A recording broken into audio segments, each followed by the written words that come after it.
chers amis, nous allons lancer ensemble ce premier exercice des ateliers de la gare en région et j'espère qu'on pourra, au fil des mois, continuer cet exercice parce que je suis absolument persuadée que autour de la problématique de la gare et des enjeux qu'elle porte, il y a toute une série de dynamiques territoriales qui se nouent et c'est tout l'objet des échanges que nous allons avoir maintenant que d'apprendre à bien se comprendre, à bien se connaître et à construire ensemble finalement la façon de bouger, de se mouvoir, de vivre en ville ou dans les territoires périurbains. Les gares sont un levier, deviennent un levier majeur pour renouveler nos pratiques dans le sens de la ville durable, car nous sommes ici sur un espace qui est devenu un écoquartier labellisé, qui intègre cette notion des mobilités, de la juxtaposition de tous les modes, mais aussi du caractère, je dirais, de reliance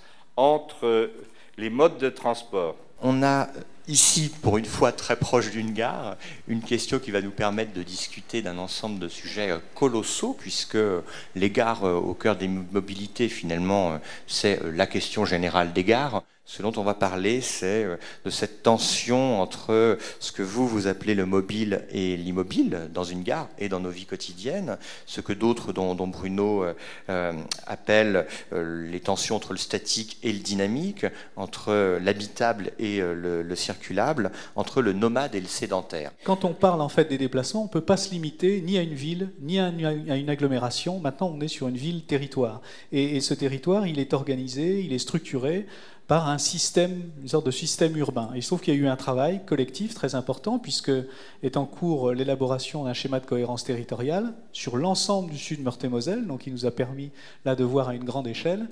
Et il y a un vrai système urbain organisé autour de Nancy, qui n'est pas exclusivement polarisé par Nancy, mais qui est quand même très fortement orienté.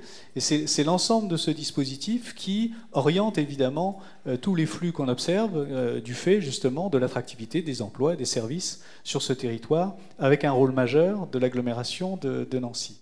La gare est bien au cœur d'abord des convergences entre les réseaux OTC, c'est-à-dire qu'à un moment donné, c'est l'infrastructure ferroviaire, mais c'est bien la gare dans ses différentes fonctions qui nous permet d'établir un vocabulaire commun et d'avoir une sorte de référent pour réorganiser les réseaux OTC. Et elle est également à la convergence entre politique de transport et politique urbaine, puisque tous les petits plans qu'on a fait auprès des gares, on a été les montrer aux élus pour voir comment eux, ils pouvaient orienter leur politique urbaine en fonction des usages futurs de la gare, en fonction de la desserte qui serait imaginée.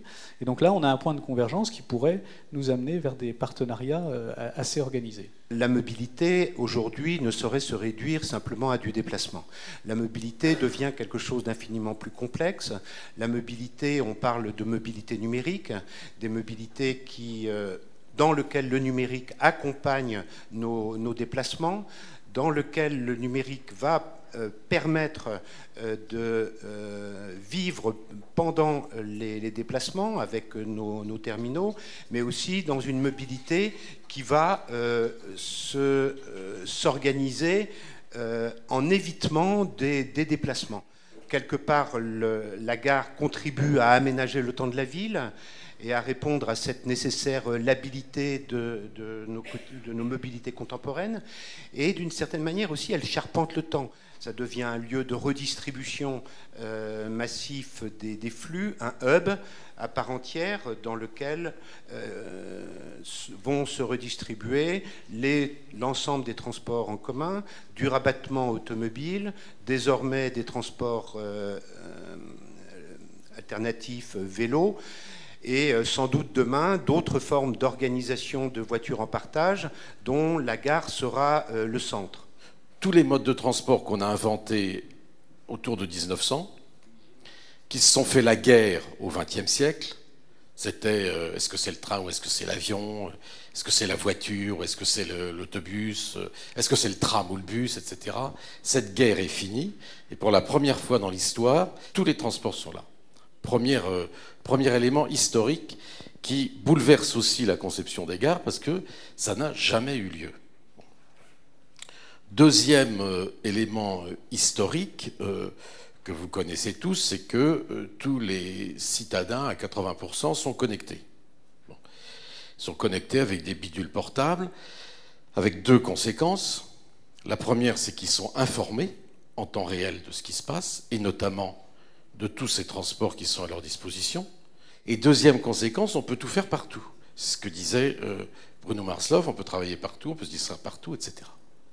Et donc, si on peut tout faire partout, ça veut dire que le temps qu'on passe à se déplacer, le trajet, n'est plus un temps où on attend d'arriver, mais où un temps où on fait des choses.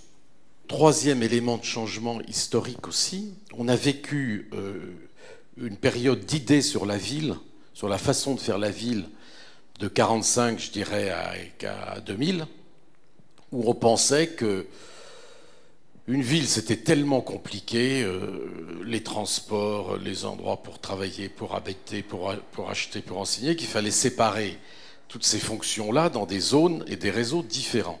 Le retour du mélange des fonctions fait que la gare n'est plus spécialisée. C'est pas un lieu spécialisé pour le transport, on l'a vu aussi, c'est un lieu de la ville. C'est un lieu où se mélangent toutes les fonctions.